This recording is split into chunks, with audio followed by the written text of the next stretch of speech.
Packaging bukan sekadar rupa, ia penentu jualan anda. Nak tahu botol mana? Jom ikut Aida.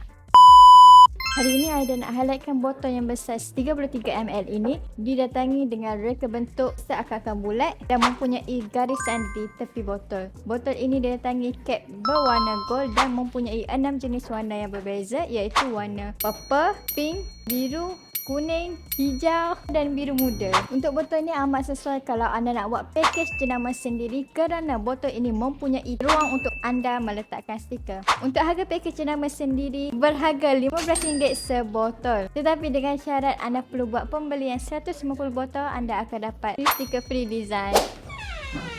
Untuk stiker anda jangan risau sebab Encash mempunyai pelbagai jenis stiker, iaitu white sticker, transparent, UV-DTF dan macam-macam lagi yang anda boleh pilih. Stiker yang kami berikan stiker yang belis air dan kali minyak. Kalau perfume anda tumpah, takkan mudah luntur. Kalau anda tak ada design lagi, anda jangan risau sebab Encash mempunyai 3 orang designer untuk design stiker anda. Kalau anda nak stiker bermacam-macam design pun tak ada masalah, Encash boleh buat. Jika anda nak tahu apa lagi yang ada di Encash, anda boleh saja datang ke Encash Perfume Encash sekarang, ataupun yang jauh anda jangan risau, anda boleh klik link di bio untuk dapatkan harga istimewa daripada tim sale kami. Ingat Encash, ingat Aida, pakar branding anda.